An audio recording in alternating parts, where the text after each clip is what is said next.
वो सेम ही है। मार्क्स और नियो मार्क्सिज्म की मतलब डिबेट जो है वो ये क्लास सिस्टम वाला सिस्टम और कैपिटलिज्म के ऊपर क्रिटिक, लेनिनिज्म, ये सारी चीजें हैं। तो आज जो है हम थ्योरी ऑफ इंपीरियलिज्म पढ़ने लगे हैं। इंपीरियलिज्म पढ़ने से पहले हम जो है देखते हैं पहले कि इंपीरियलिज्म, कॉलोनाइजेशन, इंपीरियलिज्म ये क्या चीज है, इनकी डेफिनेशन पढ़ने लगे हैं हम पहले और उसके बाद हम देखेंगे कि थ्योरीज ऑफ इंपीरियलिज्म क्या है। तो colonialism is a relationship between indigenous or forcibly imported majority and a minority of foreign invaders. The fundamental decision affecting the lives of colonized people are made and implemented by colonial rulers in pursuit of interests that are often defined in distant metropolis. ये इसकी definition है। Colony असल में क्या होता है colonialism में कि एक जो है वो कंट्री जो पावरफुल कंट्री होगा, जिसके पास जो है वो मिलिट्री माइट भी होती है, जिसके पास आपकी नेवी वाली पावर भी होती है। पिछले दौर में नेवल पावर को मेजर पावर समझा जाता था, जैसे ग्रेट ब्रिटेन है। ग्रेट ब्रिटेन जो है वो टेक्नोलॉजी के हिसाब से, इकोनॉमी के हिसाब से, मिलिट्री के हिसाब से और नेवी के हिसाब से बहुत ही स्ट्रॉन्ग पावर था। तो ये जब नेविगेशन करते थे, सी रूट्स के थ्रू दूसरे कंट्रीज में जाते थे, तो वहां पे अपनी कॉलोनी स्टेब्लिश करते थे। तो इस जो प्रोसेस है कॉलोनीज बनाने वाले प्रोसेस को, उसको कॉलोनाइजेशन कहते हैं। मतलब क्या है, मतलब एक जो मेजॉरिटी कंट्री है, ये जो मेजॉरिटी कंट्री है, फॉर एग्जांपल इंडिया है, उस पे थोड़ा सा माइनॉरिटी के foreign invader in the form of east India company आके यहाँ पे जो है वो रूल करें और यहाँ पे अपनी जो है वो मनमानी करें, अपनी हुकूमत चलाएं, अपनी गवर्नमेंट चलाएं उस मेजॉरिटी के ऊपर। हालांकि कंट्री जो है वो इंडियन पीपल का है, लेकिन वहाँ पे इतने स्ट्रांग हो चुके हैं वो फॉरेन पावर्स के, वहाँ पे जो है वो अपनी हुकूमत चला रहे हैं और वहाँ से उसकी सपोर्ट जो है वहाँ से होम कंट्री से, जो ग्रेट ब्रिटेन है उसको होम कंट्री कहा जाता है, होम कंट्री से अपनी जो है वो सपोर्ट हासिल करते हो। तो इस प्रोसेस को कॉलोनिज्म कहते हैं।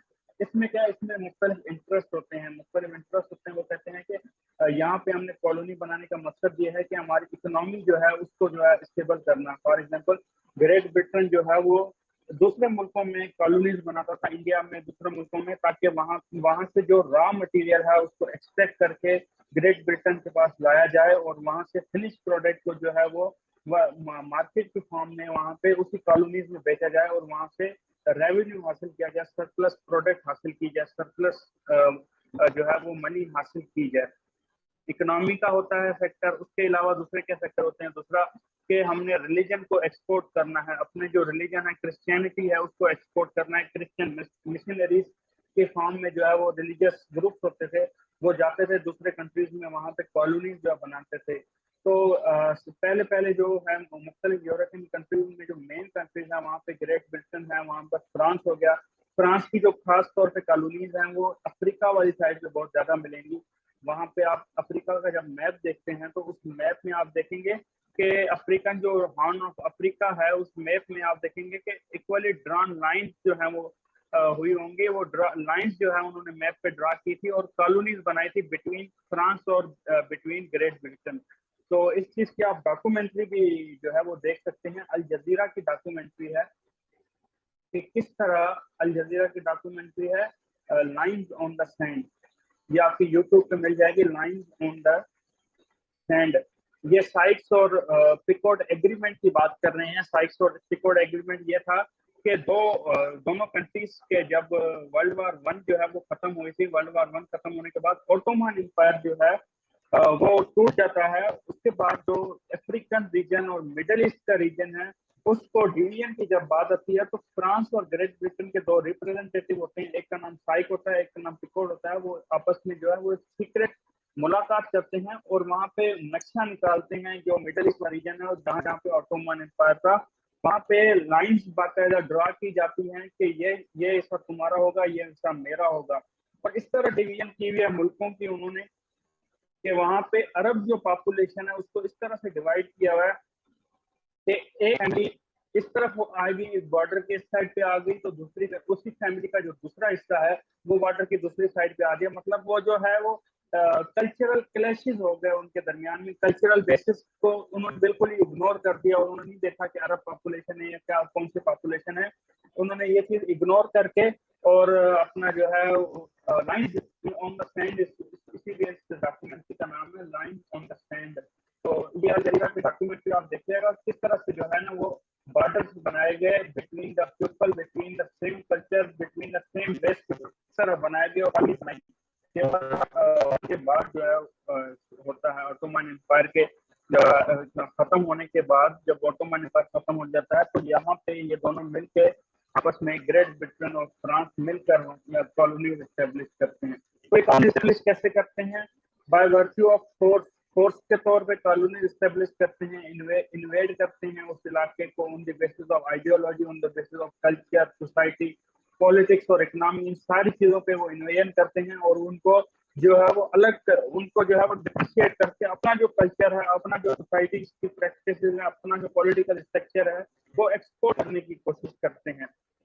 जैसे ग्रेट ब्रिटेन ने अमेरिका पे जो है वो किया या इंडिया पे अपनी बनाई, तो वहां ने अपनी आइडियोलॉजी को जो है वो एक्सपोर्ट किया, अपने कल्चर को, इंग्लिश जो कल्चर है वहां पे फैलाया और सोसाइटिकल प्रैक्टिसेस वहां पे खत्म करके अपनी शुरू कर दी। पॉलिटिक्स में हम देखते हैं कि आज दोनों मुल्कों में, इंडिया और पाकिस्तान में, हालांकि बांग्लादेश में, तीनों मुल्कों में हम पॉलिटिकल स्ट्रक्चर देते हैं कि वहां पे जो लेजिस्लेचर, यहाँ पे एग्जीक्यूटिव, ये सारा जो पॉलिटिकल स्ट्रक्चर है ये गोरों का स्ट्रक्चर बना हुआ है, ये इंग्लैंड से इम्पोर्ट हुआ हुआ है। इकोनॉमिक स्ट्रक्चर, हमारे जो लॉज हैं ये सारे वहां से आए हुए हैं। ठीक है।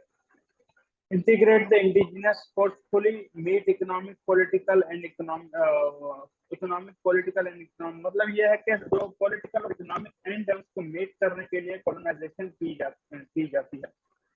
अच्छा, तो इंपेरियलिज्म क्या होता है? इंपेरियलिज्म का मतलब है policy by the nation to establish political domination and economic control और other country nation and people for their economic exploitation. ये वही चीज है कि एक जो कंट्री है उसके ऊपर दूसरा कंट्री हावी हो जाए और उसको जो उसके ऊपर जो है उसके पॉलिटिकल और इकोनॉमिक स्ट्रक्चर पे जो है वो रूल करना शुरू कर दे, तो ये इंपेरियलिज्म होता है। मतलब ये जो है वो इंपेरियलिज्म, जैसे उसने लेनिन ने कहा था कि जो capitalism is the new form of imperialism, मतलब इंपेरियलिस्ट का क्या होता है कि आप हुक्मरानी कर रहे हो एक देश के ऊपर, आप एक नेशन के ऊपर दूसरी नेशन हुक्मरानी कर रही है थ्रू डायरेक्ट मीन और थ्रू इनडायरेक्ट मीन। जो कॉलोनाइजेशन वाला पीरियड था वो इंपेरियलिज्म थ्रू डायरेक्ट मीन था। जो कॉलोनीज बनाए जाते कॉलोनाइजेशन वाला, वो इंपेरियलिज्म थ्रू डायरेक्ट मीन। यहाँ पे अंग्रेज आते थे, यहाँ पे उन्होंने जो है अपनी इस्टेब्लिश किए थे, अपने घर बनाए हुए थे, पूरा इलाका कब्जे में लिया और वहां पे जो है फौज जो है लेके आए थे। मतलब ओवरऑल उन्होंने फिजिकली डोमिनेट किया था। ये इंपेरियलिज्म है थ्रू डायरेक्ट कंट्रोल। अभी उसके बाद कॉलोनाइजेशन, नियो कॉलोनाइजेशन में क्या होता है कि वहां पे आप डायरेक्ट कंट्रोल नहीं करते बल्कि इनडायरेक्ट कंट्रोल करते हो। आप डिसीजन मेकिंग में, पॉलिटिकल डिसीजन मेकिंग में इंटरफेयर करते हो थ्रू इनडायरेक्ट मीन। इसके एग्जाम्पल आप देख सकते हैं कि आप एक कंट्री को जो है वो एड प्रोवाइड करते हो, एक कंट्री को एड प्रोवाइड करते हो ताकि आपकी वो जो है वो से रख सके और उनकी फॉरेन पॉलिसी, उनकी इंटरनल अफेयर में आप इंटरफेयर करते हो कि वो हमारे फेवर में होनी चाहिए। एड देते हो, आप उस कंट्री को फोर्स करते हो, उसको फोर्स करते हो कि जो है तुमने ऐसा करना है, ऐसा नहीं करना है। एड की मिसाल आप देख रहे हैं कि बहुत सारे कंट्री जो है अमेरिकन एड लेते थे, अमेरिकन एड की बुनियाद पे जो है वो अपने फैसले को नहीं कर पाते थे बल्कि एड की बुनियाद पे फैसले करते थे। आप वियतनाम देख लें, उसमें आप कोरिया देख लें, उसमें आप पाकिस्तान की मिसाल ले लें, तो एड की बुनियाद पे आप जो है वो फैसले करते थे। कोरियन की बुनियाद पे जैसे आप देख लें 9/11 का जब अटैक होता है 2001 में, तो वहां पे अमेरिकन जो प्रेसिडेंट है वो डायरेक्टली कॉल करता है परवेज मुशर्रफ को और कहता है कि you are either with us or against अस, मतलब आप हमारे ब्लॉक को ज्वाइन करोगे वरना जो है आपको बम्बार्ड कर देंगे, आपको जो है वो स्टोन एज में लेके जाएंगे हमको। तो वहां पे आप कोऑर्डिनेट कर रहे हो, आप कह रहे हो कि मतलब आप जो है अगर मेरे साथ नहीं हो तो मेरे खिलाफ हो गए और मेरे जो है वो खिलाफ मेरी जो है वो अटैक का सामना करने के लिए तैयार हो जाओ। तो कोरियन के थ्रू जो है वो आप जो है दूसरे मुल्कों की जो है वो डिसीजन मेकिंग पावर है, डिसीजन मेकिंग में इंटरफेरेंस करते हो, एड देते हो, कोरियन देते हो। उसके अलावा international political, international economic institutions जो है मतलब जिसमें आपको जो है वो आईएमएफ या वर्ल्ड बैंक का जिक्र कर दें, आईएमएफ एंड वर्ल्ड बैंक के थ्रू आप जो है एक मुल्क की इंटरनल पॉलिसी में इंटरफेयर करते हो, उसको अपनी मर्जी के कंडीशन पे आमादा करते हो उसकी इकोनॉमी को कमजोर करते हो, और फिर स्ट्रक्चरल एडजस्टमेंट प्रोग्राम के तहत आप जो है उसको कहते हो कि ये चीजें करो, वरना जो है आपके ऊपर जो है वो पाबंदियां लगेंगी। आप जो है वो जैसे FATF, financial action task force, ये FATF जो है ये एक वॉच डॉग है टेररिज्म और अपना जो है वो करप्शन के खिलाफ वॉच डॉग है। उसने पाकिस्तान को जो है वो ग्रे लिस्ट में डाला हुआ था। तो ये वाली चीजें जो है ये इंटरनेशनल इकोनॉमिक इंस्टीट्यूशन, ये भी नियो कॉलोनाइजेशन, मतलब आप दूसरे मुल्क को कंट्रोल कर रहे हो थ्रू इनडायरेक्ट मीन।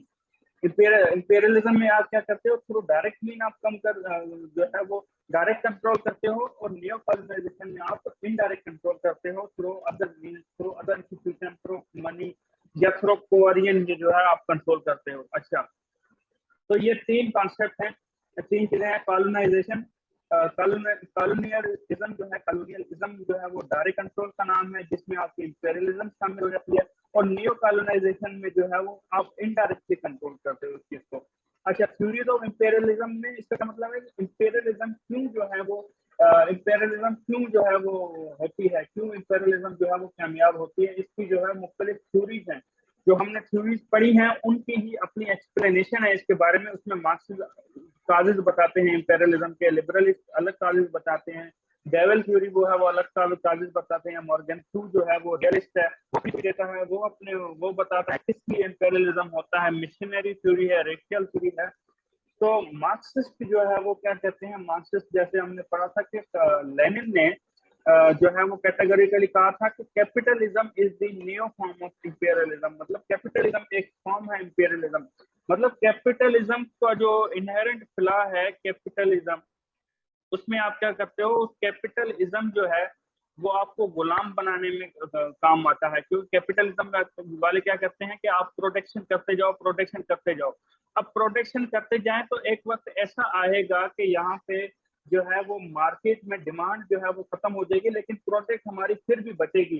वो जो लालच है इंडस्ट्रियलिस्ट को, वो लालच खत्म नहीं होने वाला, और वो मार्केट मार्केट के जो क्वेस्ट है, न्यू मार्केट के जो क्वेस्ट है, उसकी वो जो चाह है वो अनएंडिंग है।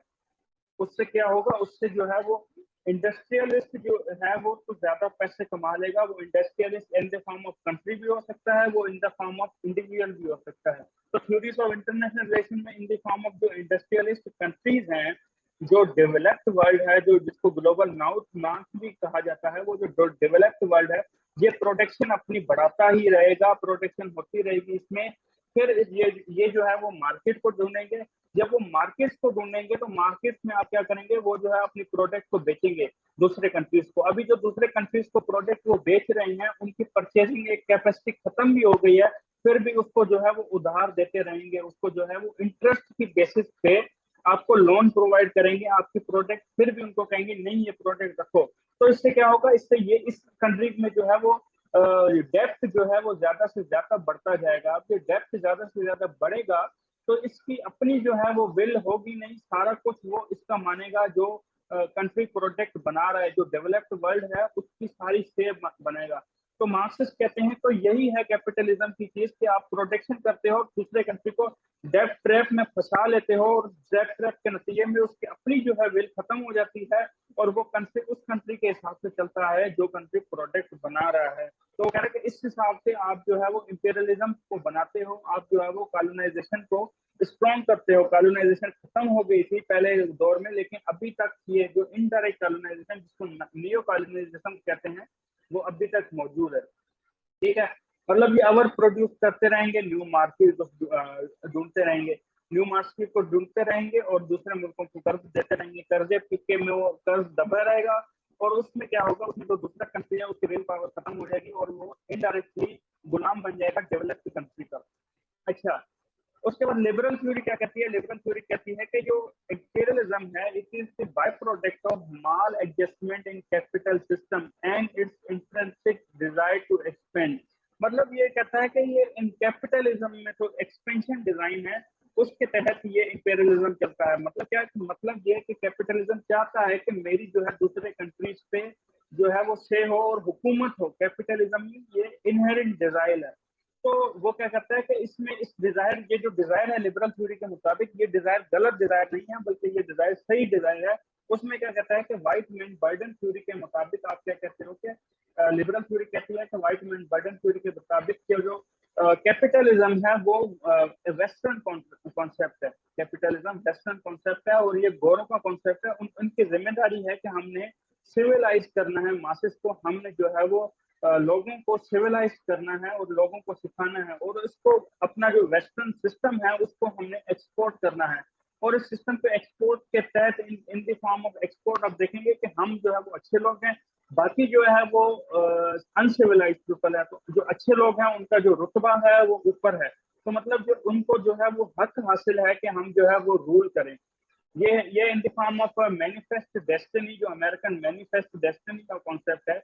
मैनिफेस्ट डेस्टिनी का कॉन्सेप्ट यही है कि आप जो है अमेरिका का जो कोर कॉन्सेप्ट है वो मैनिफेस्ट डेस्टिनी है। उसमें ये कहता है कि अमेरिकन पीपल जो है उसके लिए पूरी दुनिया बनाई हुई है। गॉड ने अमेरिकन पीपल के लिए पूरी दुनिया बनाई है, और अमेरिकन पीपल का जो है वो डिजायर है और उसका इनहेरेंट राइट है कि दुनिया में फैलना, स्प्रेड करना, टू स्प्रेड, स्प्रेड करना इन दी फॉर्म ऑफ खुद अपनी नई लैंड्स को लेना, हमारे सिस्टम को एक्सपेंड करना, और हमारी जो इकोनॉमी है, इकोनॉमिक सिस्टम है, उसको भी एक्सपेंड करना। तो ये जो सारी चीजें मिलकर जो है अमेरिकन सिस्टम को स्प्रेड करना, तो ये इनडायरेक्टली जो है ये हो जाता है कि हमने रूल करना है वर्ल्ड को, और ये जो रूल करना है वर्ल्ड को, ये आ जाती है आपकी इंपेरियलिज्म में। तो इंपेरियलिज्म की ये दूसरी थ्योरी है कि इंपेरियलिज्म क्यों होती है और इंपेरियलिज्म क्या क्या होती है। अच्छा, तो इस पॉलिटिकल आइडियोलॉजी के दो पार्ट्स हैं। एक पार्ट ये है कि हमने जो है वो सिविलाइज करना है वर्ल्ड को, एक वाइड वर्ल्ड, उसके बाद जो इस वर्ल्ड को ना सिर्फ सिविलाइज करना है तो क्रिश्चियनाइज भी करना है। हमने जो है वो क्रिश्चियन मिशनरीज की फॉर्म में दूसरे मुल्कों में जो है वो अपने मिशन भेजने हैं, और उस मिशन की शक्ल में दूसरे मुल्कों के जो लोग हैं उनको सिविलाइज के साथ साथ अपना दीन भी फैलाना है, और अपने दीन के अपना जो रिलीजन है उस रिलीजन को भी जो है फैला के दूसरों को क्रिश्चियन क्रिश्चियन बनाना है।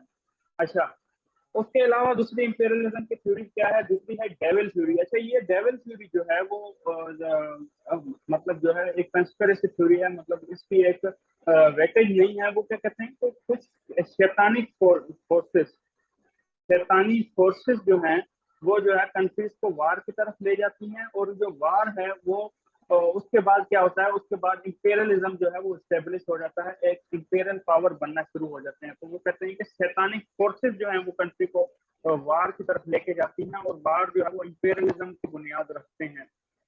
मतलब जब वार होगी तो दो ग्रुप ऑफ कंट्रीज मिलेंगे और वो आपस में वार करेंगे, और वार के नतीजे में एक कंट्री जो है वो विक्टर होगा, और जो विक्टर है वो इंपेरियलिस्ट होगा। वो मतलब वो कंट्री जो है वो हुकूमत करेगा दूसरे कंट्री के विल के ऊपर। अच्छा, मॉर्गेंथो की थ्योरी क्या है? मॉर्गेंथो की थ्योरी यही, रियलिस्ट की थ्योरी भी यही है। रियलिस्ट एक्सप्लेन करते हैं कि कैसे जो है वो इंपेरियलिज्म होती है। वो कहते हैं कि लस्ट एस्पिरेशन ऑफ पावर। खास तौर पे जो ऑफेंसिव रियलिज्म वाले हैं वो कहते हैं कि ऑफेंसिव रियलिज्म स्टेट की एक कैपेसिटी होती है कि वो मैक्सिमाइज करे पावर। वो पावर मैक्सिमाइज डिफेंस के लिए नहीं करता, वो पावर मैक्सिमाइज अपने अपने जो इन्फ्लुएंस है उसको बढ़ाने के लिए करता है। वो कहते हैं कि पावर को जो है वो सबसे पहले पावर को एक्वायर किया जाता है, एक्वायर कर किया जाता है पावर को। उसके बाद पावर को जो है वो एक्वायर करके उसको प्रोजेक्ट किया जाता है दूसरे कंट्री की तरफ, दूसरे कंट्री की तरफ प्रोजेक्ट किया जाता है, और उस प्रोजेक्शन के बाद दूसरे कंट्री को बेंड किया जाता है towards the will of other. इसकी एग्जांपल आप ले लें कि पहले पहले क्या होता था कि 2008-2009 से पहले चाइनीज जो है वो क्या होते थे, चाइनीज थोड़े से वीक पावर होते थे। तो वीक पावर होते थे 1949 के बाद 1970s में, जब चाइना की इकोनॉमी स्ट्रांग होना शुरू हुई तो वो पावर को एक्वायर कर रहे थे। वो साइलेंटली दुनिया के वर्ल्ड अफेयर में जो है वो इंटरेस्ट नहीं लिया करता था चाइना, और दुनिया के वर्ल्ड अफेयर में इंटरफेयर नहीं करता था। इससे वो अपनी स्ट्रांग पावर को एक्वायर कर रहा था, आहिस्ता आहिस्ता अपनी जो पावर साइलेंटली अपनी पावर को इंक्रीज कर रहा था। अब जब उसकी पावर इंक्रीज हो गई तो वो पावर अपनी अपनी जो है वो 2008-2009 के बाद हम देखते हैं कि वो साउथ चाइना सी के ऊपर जो है वो अपनी पावर को, साउथ चाइना सी के ऊपर एक हेजुमोन बना हुआ है, और कहता है कि साउथ चाइना सी पे मेरी हुकूमत होनी चाहिए, और दूसरों को बैंड करता है। उन बैंड करने की कंट्रीज में फिलीपींस शामिल है, उसमें जो है आपका मलेशिया शामिल है, उसमें जो है दूसरे कंट्रीज शामिल है। और अब तक तो ऐसी पावर इसकी जो है वो प्रोजेक्ट हो गई है, इतना पावरफुल बन गया है कि आजकल जो है वो ताइवान को भी थ्रेट किया जाता है।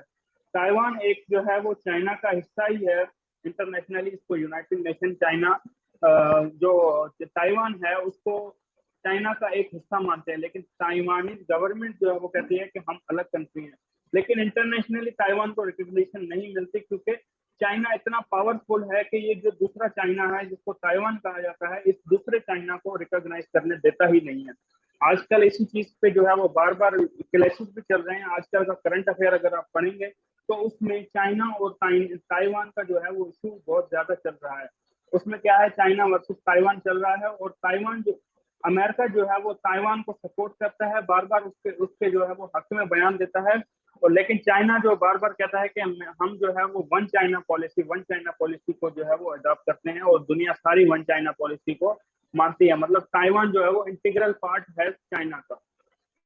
अच्छा, उसके बाद दूसरी थ्योरी क्या है, दूसरी थ्योरी है मिशनरी थ्योरी। वो कहते हैं कि लिबरल थ्योरी की तरह व्हाइट में जो बर्डन थ्योरी है जिसमें लिखना है कि हमने क्रिश्चियनाइज करना है वर्ल्ड को, तो मिशनरी थ्योरी जो है वो अपनी अपनी जो पावर है वो दूसरे कंट्रीज की तरफ प्रोजेक्ट करती हैं, और दूसरे कंट्रीज में थ्रू पावर जो है वो थ्रू रिलीजन दूसरी कंट्रीज की तरफ प्रोजेक्ट करती हैं। और उनकी जो जिम्मेदारी है कि लोगों को क्रिश्चियनाइज किया जाए, अपना जो है वो रिलीजन को बढ़ाया जाए। ये इसी तरह है जैसे हमारे भाई तबलीगी जमात वाले भाई जो हैं वो दूसरी जगह पे जाते हैं और वहां पे जाके तबलीग करते हैं। इसीलिए इसी तरह क्रिश्चियन जो मिशनरीज हैं वो दूसरी जगह जाते हैं और वहां पे जाके अपने अपने जो मजहब है, क्रिश्चियनिटी है, उसको प्रोटेस्टेंट और कैथोलिक क्रिश्चियनिटी है उसको फैलाते हैं। अच्छा, रेशियल थ्योरी क्या है? अच्छा, रेशियल थ्योरी ये कहती है कि imperialism to dominate one race, imperialism is used. मतलब इंपेरियलिज्म को कॉन्सेप्ट है जिसमें क्या करते हैं कि एक जो रेस है, एक खास रेस है, वो दूसरी एक रेस जो डोमिनेंट है वो दूसरी रेस के ऊपर जो रिसेसिव है या जो जो लेस पावरफुल रेस उसके ऊपर जो है वो हुकूमत कर दिया, और इस हुकूमत के नाम नाम जो है वो इंपेरियलिज्म है। उसमें क्या है, उसमें आर्यन रेस जैसे हम देखते हैं कि नाजी ग्रुप, और इटली में फाशिज्म जो है वो मसोलिनी का फाशिज्म, इटली और जर्मनी में इटली में मसोलिनी और जर्मनी में जो है वो हिटलर, ये दोनों मिलकर इनकी यही आइडियोलॉजी होती थी कि हम जो है वो आर्यन रेस से हैं, हम आर्यन रेस से हैं और हमने हमारा जो है वो प्योर ब्लड है। यही थ्योरी जो है वो आजकल इसराइल और इंडिया भी यूज कर रहे हैं कि हम जो है वो प्योर ब्लड हैं और हमारा हमारा ब्लड सबसे सुपीरियर है। तो हमने दूसरे ग्रुप को जो है वो सब्जुगेट करना है और वो उसको जो है वो नीचे ही रखना है। इसी तरह हमने देखा है कि कू क्लक्स क्लान ग्रुप अमेरिका में, जब आप देखते हैं कि अमेरिकन हिस्ट्री अगर आपने पढ़ी हो तो वहां पे जो ब्लैक अमेरिकन थे, जो अफ्रीकन अमेरिकन थे, उसको सब्जुगेट करने के लिए, उनके राइट्स को रोकने के लिए, उनका कत्लेआम करने के लिए एक ग्रुप बना था जिसका नाम था कू क्लक्स क्लान। ये जो ग्रुप है ये अमेरिका में क्या करता था, ये उनको जो स्लेव्स हुआ करते थे, जो ब्लैक अमेरिकन होते थे, उनको उनको उनके राइट्स को दबाने की कोशिश की जाती थी, ये इस ग्रुप के थ्रू। अच्छा, हिंदुत्व जो है इंडिया की है, जायोनिज्म इसराइल की आइडियोलॉजी है। ठीक है, मतलब ये कि रेस रेस जो है ना वो बड़ी है इसमें। एक और चीज आजकल जो चल रही है वो इस्लामोफोबिया के नाम से। जब हम इस्लामोफोबिया की जब हम उसकी थ्योरेटिकल एनालिसिस करते हैं इस्लामोफोबिया का, तो हम देखते हैं कि ब्रिटेन और यूरोपियन कंट्रीज में एक इस्लामोफोबिया की वेव रेस के नाम पे भी बनी है। एक एक्सप्लेनेशन ये आती है कि इस्लामोफोबिया की वजह ये है कि जो ब्रिटिश है वो अपनी रेस को जो है वो हायर समझते हैं। वो कहते हैं कि वाइट पीपल जो है उसकी हायर रेस है। तो वो कहते हैं कि व्हाइट पीपल और उनका जो मजहब है वो हायर रेस है, और हमने जो है वो दूसरों को वो नीचे ही रखना, दबा के रखना है। इसकी जो एक और एग्जांपल अगर इस्लामोफोबिया के अलावा आप देख लें हायर रेस की, तो आप देख लें कि ब्रेग्जिट हुआ था। ब्रेग्जिट की जो मतलब ब्रिटेन का जो एग्जिट हुआ था यूरोपियन यूनियन से, उसकी एक वजह में ये वजह भी थी कि वो कहते थे कि जो दूसरे आते हैं वो हमसे हमारे जॉब्स वगैरह छीन के जाते हैं। एक ये वजह थी, और दूसरा ये था कि हमारी जो रेस है वो सुपीरियर रेस है, हमारी रेस सुपीरियर है, और हमने जो है वो दूसरों को आके दूसरों को फायदा दें, ये सही नहीं है। हमने जो है खुद गोरों को फायदा देना है। वो गोरे जो है क्या कहते हैं कि वाइट जो पीपल है वो चिंपैंजीज हैं, और जो ब्लैक जो पीपल हैं या दूसरे एशियन पीपल हैं वो बारबेरियन पीपल हैं, और हमने जो है उनको सिविलाइज करना है। अच्छा, ये है थ्योरीज ऑफ इंपेरियलिज्म। अच्छा, उसके अलावा ये थ्योरीज ऑफ इंपेरियलिज्म की ये थ्योरीज हैं, 6 थ्योरीज हैं टोटल इंपेरियलिज्म की। अच्छा, कॉलोनाइजेशन जो है, कॉलोनियलिज्म जो है वो नियो कॉलोनियलिज्म, इसके भी 2-3 मेथड हैं। उसमें क्या है कि आप जो है वो कॉलोनीज बनाते हो थ्रू मेथड। इसको मैं पहले ही एक्सप्लेन कर चुका हूँ कि इकोनॉमिक मेयर से आप कॉलोनाइजेशन करते हैं। नियो कॉलोनाइजेशन, उसमें आप लोन्स, एड्स, ग्रांट्स, डोनेशन जो है देते हैं पुअर कंट्री को। और उसके अलावा फिर आप क्या करते हैं, फिर आप पुल करते हो स्ट्रिंग्स को थ्रू डिफरेंट डोनर्स, जैसे आईएमएफ हो गया, वर्ल्ड बैंक हो गया, ठीक है। और डेब्ट ट्रैप में आप जो है ना फंसाते जा रहे हो। जैसे 2015 में किंगडम ऑफ सऊदी अरेबिया ने हमें 1.5 बिलियन दिए थे, लेकिन हमने जो है वो यमन की वार में पार्टिसिपेट नहीं किया। उसके बाद वो है वहां वहां से एड जो है वो हमें नहीं मिलती, वो कम ही मिलती है। उसके अलावा वार ऑन टेरर, जब अमेरिकन वार ऑन टेरर हो रही थी तो अमेरिकन के अपने इंटरेस्ट थे, उन इंटरेस्ट की बेसिस पे अमेरिका ने हमें $32 बिलियन को, पाकिस्तान को जो है वो एड दी। लेकिन साथ ही साथ एक नारा लगाया डूम वॉर का। वो कहते थे कि पाकिस्तान जो है वो टेररिज्म के खिलाफ कार्रवाई नहीं करता, बल्कि सेफ हेवन दे रहा है टेररिस्ट को। अच्छा, ये इकोनॉमिक मेजर है। सोशियो पॉलिटिकल मेथड होते हैं कि क्या होता है कि आप क्या करते हैं कि दूसरे कंट्रीज को जो है वो इतना वीक करते हैं, सोशली और पॉलिटिकल मेथड के थ्रू आप वीक करते हैं। इसकी एग्जांपल क्या है? इसकी एग्जांपल है डेमोक्रेसी फ्रॉम अबव और democracy from below. Democracy from above और democracy from below.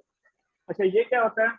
Democracy from above का मतलब है कि आपने जो है वो डेमोक्रेटिक फॉर्म ऑफ गवर्नमेंट दूसरे कंट्रीज में लाना है। फॉर एग्जांपल, अमेरिका का ये फॉरेन पॉलिसी में भी शामिल है, और अमेरिकन की ये फाउंडिंग फादर की भी स्टेटमेंट थी कि हमने डेमोक्रेसी को सारी दुनिया में फैलाना है। तो डेमोक्रेसी फ्रॉम अबव का क्या मतलब है? आप जो हो डायरेक्टली जो हुकूमत में लोग हैं उनको आप रिमूव करते हो, आप जो है वो रिमूव करके वहां पे अपनी जो वेस्ट ओरिएंटेड जो गवर्नमेंट है उसको जो है वो लगा देते हो। इसकी एग्जांपल आप 1958 में जो है वो मुसद्दिक की गवर्नमेंट थी ईरान में, उसको टोपल किया था रजा शाह पहलवी ने। तो उस गवर्नमेंट को रजा शाह पहलवी ने टोपल किया था। तो ये है डेमोक्रेसी फ्रॉम अबव, मतलब आप अपने चूज करदा पीपल को ऐसे जो है पॉलिटिकल अनरेस्ट फैला दो उस कंट्री में कि अपने चूज करदा जो पीपल हैं उसको जो है वो लगा दो। इसकी एक और एग्जांपल पाकिस्तान के केस में अगर देखी जाए तो जुल्फकार अली भुट्टो को रिमूव किया गया थ्रू मिलिट्री डिक्टेटर जियाउल हक। तो आप जो है वो क्या करते हैं, आप सोशियो पॉलिटिकल मेथड के थ्रू एक जो स्टेबल गवर्नमेंट है उसको आप रिमूव करते हो जो आपके खिलाफ जा रही है। नियो कॉलोनाइजेशन में जो कॉलोनियल मास्टर्स होते हैं जिसमें अमेरिका और ये वेस्टर्न कंट्रीज शामिल हैं। तो अच्छा, डेमोक्रेसी फ्रॉम बिलो का क्या मतलब है? आप क्या करते हो, आप पब्लिकली सीआईए के थ्रू या दूसरी जो एजेंसी है उसके थ्रू आप क्या करते हो, आप पब्लिक अनरेस्ट फैलाते हो। पब्लिक अनरेस्ट, उसमें क्या होता है? पब्लिक अनरेस्ट में आपके प्रोटेस्ट होते हैं, आपके जो है वो दंगे फसाद करना शुरू हो जाते हो। वो एक एक इथनिक जो है वो वायलेंस कर देते हो। फॉर एग्जांपल, यहाँ पे शिया सुन्नी का जो है वो वायलेंस है, तो आप क्या करो, आप एक बड़े सुन्नी लीडर को मरवा दो और उसका इल्जाम शिया पे लगा दो, या शिया के एक लीडर को मरवा दो और सुन्नी पे इल्जाम। इस तरह क्या है, इस तरह आपका जो मजहबी अनरेस्ट पैदा हो जाएगा, वहां पे मजहबी क्लैशेस पैदा हो जाएंगे। उसके अलावा हमारा जो कंट्री है वो इथनिक बेसिस पे भी डिवाइड हुआ हुआ है। आप जो है सिंधी, बलोच, पंजाबी और पश्तून, इनकी लड़ाइयां कराना शुरू हो जाओ, आप उनके 2-3 आदमी मरवा दो वहां से एक दूसरे साइड पे, ये पॉलिटिकल अनरेस्ट हो जाएगा। ये पॉलिटिकल अनरेस्ट होने से आपका जो कंट्री है वो बनाना रिपब्लिक बन जाएगा, और वहां पे जो गवर्नमेंट हो रही है वो गवर्नमेंट चेंज हो जाएगी और दूसरी गवर्नमेंट को आना होगा। इसकी जो एग्जांपल है वो 2011 में जो अरब स्प्रिंग आया था, अरब स्प्रिंग, उसमें हम देखते हैं कि अरब स्प्रिंग में डिफरेंट कंट्रीज, जो अरब मिडल ईस्ट के जो कंट्री है वहां पे अनरेस्ट फैल गया था। वहां पे जो है लोग सड़कों में निकल आए थे। वहाँ की जो गवर्नमेंट है, जो लेजिस्लेटिव गवर्नमेंट थी, in the form of monarchy भी थी गवर्नमेंट, इंपीरियलिस्टिक गवर्नमेंट भी थी, उनको हटा के जो है वो आपने अपने पसंद की गवर्नमेंट लगवाई और वहां पे अनरेस्ट पैदा किया। तो ये भी एक नियो कॉलोनाइजेशन का मेथड है। उसके अलावा क्या है, उसके अलावा साइक्स और पिकोट एग्रीमेंट का मैंने एग्जांपल दिया कि अल जजीरा की डॉक्यूमेंट्री आप देखें, लाइंस ऑन द सैंड, वहां पे डिवीजन आप देते हैं। उसके अलावा कल्चरल इंपेरियलिज्म, कल्चरल इंपेरियलिज्म में क्या है कि ये ऐसे का टॉपिक आता है कि colonial colonial mentality is impeding Pakistan progress. तो कॉलोनियल जो मेंटेलिटी है ये कल्चरल मेथड है थ्रू कॉलोनाइजेशन का। इसमें क्या होता है, इसमें आप क्या करते हो, थ्रू सॉफ्ट पावर, आप जो है वो through soft power, through media, through social media, आप अपना जो कल्चर है उसको एक्सपोर्ट करते हो, आप अपना कल्चर फैलाते हो। अभी देखें अंग्रेजों ने कितना जो है वो अंग्रेजों ने कैसा कल्चर फैलाया हुआ अपना, कि इंग्लिश जो जुबान है वो इंग्लिश जुबान हर किधर बोली जाती है। जहाँ पे आप देखें कि जुबान का जो है वो बैरियर होता है, वहाँ पे इंग्लिश जुबान चलती है। मतलब इतना ज्यादा पेनिट्रेट कर गया इंग्लिश कल्चर, जो अंग्रेजों का कल्चर है इतना ज्यादा पेनिट्रेट। उसके अलावा आप देखें पेंट कोट जो है वो कल्चर, ये सारा, इसमें एजुकेशन में आप देख लें कि एजुकेशनल इंस्टीट्यूशन जो है उसमें जो कल्चर, जिसमें आपके वेस्टर्न ओरिएंटेड किताबें पढ़ाई जा रही हैं, सोशली आप देखिए सोशल स्ट्रक्चर जो है वो वेस्टर्न हो गया है, ऑफिशियल पर्पस के लिए आपकी इंग्लिश यूज हो रही है। ये सारी चीजें उसमें आपकी जो है वो फिल्म, आपकी जो है गेम्स और फॉरेन न्यूज़पेपर, ये सारी जो चीजें हैं ये सारी चीजें नियो कॉलोनाइजेशन का हिस्सा है। अच्छा, इसी के साथ ही इंपेरियलिज्म का जो है वो टॉपिक हमारा खत्म होता है। अच्छा, ये आप